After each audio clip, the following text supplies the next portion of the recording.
오늘 말씀은 마태복음 18장 21절에서 35절까지의 말씀입니다. 그때 베드로가 나와 이르되 주여 형제가 내게 죄를 범하면 몇 번이나 용서하여 주리이까 7번까지 하오리까? 예수께서 이르시되 내게 이르노니 7번뿐 아니라 7번을 70번까지라도 할지니라.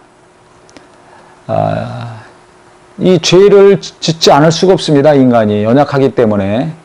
그러면 항상 그 범죄하는 사람이 나오는데 특히 그것이 내게 관계된 일이라면 큰 상처와 손해를 받게 되죠. 누군가에게 말이나 또 행동으로 또 일하면서 무시당하거나 피해를 겪는 경우가 있습니다.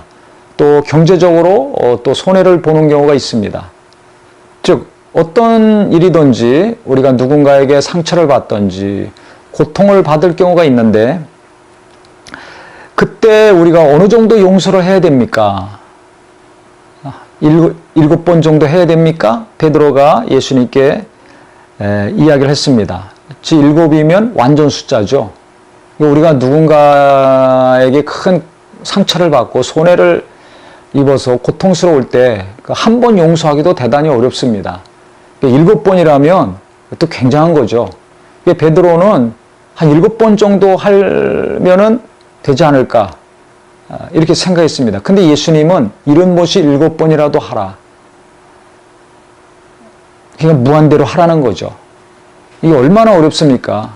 한 번 하기도, 한 번 제대로 용서하기도 어려운데 지금도 그렇게 신앙생활 오래 하고 기도하고 열심히 봉사하고 예배하는 분들도 누군가가 내게 준 아픔과 고통 때문에 힘들어하며 사는 분들 너무나 많죠.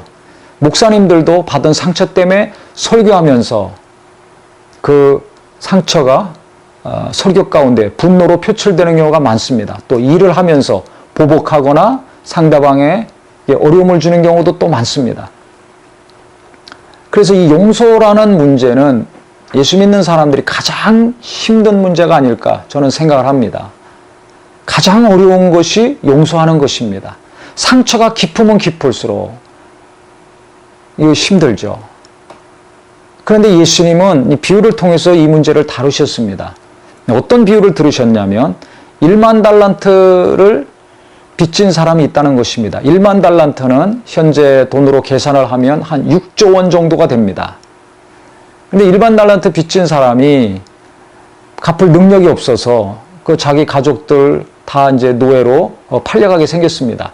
그래서 사정했습니다. 그래서 불쌍히 여겨가지고 탕감해 줬습니다. 그런데 이 탕감받는 사람이 어느 날 갑자기 길거리에서 자기한테 100데나리온 빚진 사람, 한 데나리온은 보통 노동자의 하루 품값입니다.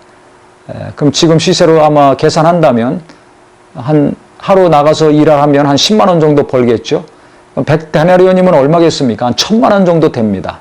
6조 원을 탕감받은 사람이 1000만 원 빚쟁이한테 가가지고 그 사람 목 졸르면서 멱살 잡으면서 너 왜 내 돈 1000만 원 안 갚냐? 그래서 그 사람 옥에 가뒀다는 것입니다. 빚 갚으라고. 그러니까 이 소식을 듣고서 그 주변 사람들이 너무 괘씸해서 6조 원, 1만 달란트 탕감해준 그 사람에게 가가지고 얘기를 했습니다. 그랬더니 얼마나 화가 납니까? 그래서 야, 내가 너한테 6조 원 탕감해줬는데 너 그 사람 1000만 원 안 갚았다고 목 조르고서 옥에 가두느냐? 이 악한 자야. 악하다고 했습니다. 즉 이게 무슨 소리입니까? 1만 달란트 탕감해준 사람은 예수님을 말합니다. 1만 달란트 탕감받은 사람은 바로 예수 믿고 구원받은 우리들을 말합니다. 100데나리온 빚진 자는 누굽니까? 내게 고통과 아픔을 준, 손해를 준 그 사람을 얘기합니다.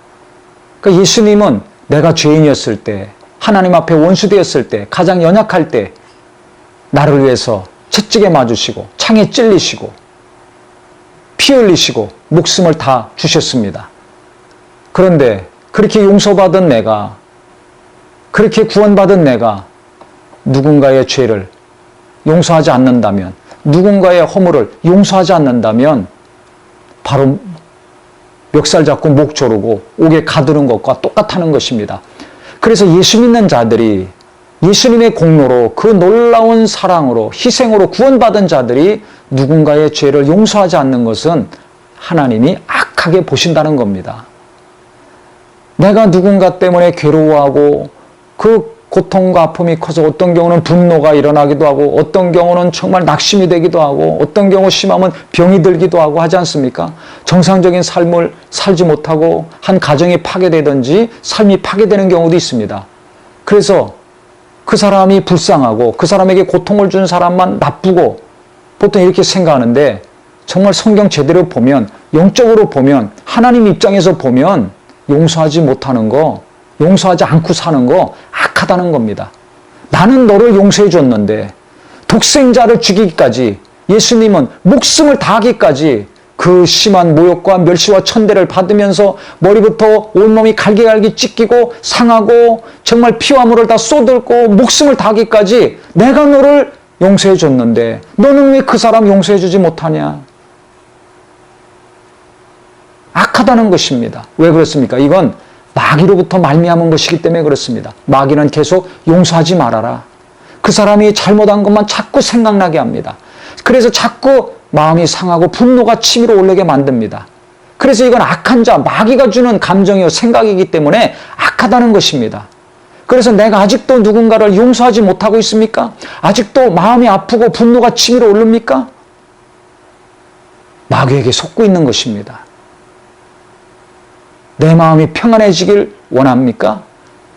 그렇다면 그 사람을 용서해야 됩니다. 근데 우리는 용서할 능력이 없어요.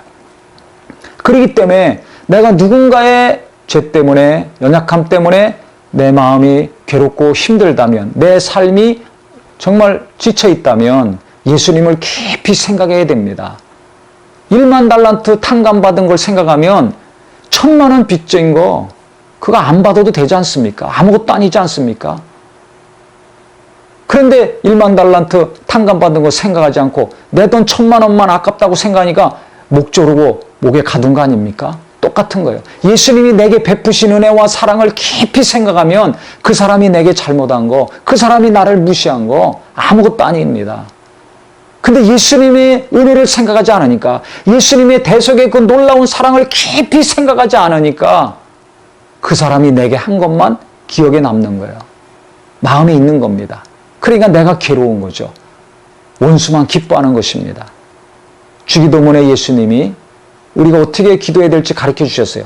우리가 우리에게 죄 지은 자를 사해 준 것처럼 우리의 죄를 사해 주시옵소서 라고 기도하라고 가르쳐 주셨습니다. 그런데 그 기도가 다 끝난 다음에 다른 것은 반복 안 하셨는데 용서에 대한 것만 따로 끄집어내셔서 바로 또 반복해 주셨습니다. 우리가 누군가의 죄를 용서해야지 하나님이 우리 죄를 용서해 주신다는 겁니다. 내가 누군가의 죄를 용서하지 않으면 하나님도 용서하지 않으신다고 분명히 또 반복해서 성경에 말씀했죠. 이게 너무 중요한 것입니다. 왜 다른 것은 언급하지 않으셨을까요? 하늘에 계신 우리 아버지 이름이 거룩히 여김을 받으시오며 하늘의 뜻이 하늘에서 이루어진 뜻이 땅에서도 이루어지이다. 이게 얼마나 중요합니까? 근데 그것을 부연 설명하지 않았습니다. 우리를 시험에 들게 마옵시고 다만 악에서 구하옵소서. 그것으로 끝났습니다. 나라와 권세와 영광이 아버지께 영원히 싸움나이다. 이것도 그냥 한번 가르쳐 주시고 끝났습니다. 다시 반복해서 언급하신 것은 용서에 관련된 것이었습니다. 왜 그렇습니까? 그만큼 우리는 누군가를 용서하기 힘든 존재라는 것을 주님이 아시기 때문에 그렇습니다. 마귀는 가장 우리의 약점을 알고 용서하지 못하게 공격, 치밀하게, 끈질기게 용서하지 말라고 공격하고 있다는 것을 주님이 아시기 때문에 그렇습니다. 그래서 우리가 누군가 때문에 마음이 어렵고 정말 감정이 상하고 삶이 힘들어질 때 그 사람이 잘못한 것만 생각하지 말고 예수님이 나를 구원하시고 나를 용서하시고 사랑하신 것을 깊이 생각해야 됩니다. 그래서 히브리서 3장 1절에도 예수를 깊이 생각하라고 말씀하고 있습니다. 나는 무엇을 깊이 생각하는가? 그 사람이 내게 잘못한 거, 그 사람이 내게 무시한 말을 한 거, 그 사람이 내게 손해 끼친 거, 내 자존심과 명예를 짓밟은 것만 생각하지 마시고 예수님이 나를 용서하신 것, 예수님이 나를 사랑하신 것을 깊이 생각하는 은혜가 있기를 바랍니다. 1만 달란트 탕감받은 걸 알아서 감사한 사람만이 1000만 원, 100다나리온 빚진 자 탕감해 줄 수 있습니다. 내가 예수님께 용서함 받은 것을 깊이 알고 그 놀라운 은혜와 사랑을 정말 제대로 더 깨달았을 때 누군가를 용서할 수 있어요. 그래야 내 마음이 평안해집니다. 그래야 우리 기도가 하나님께 상달됩니다.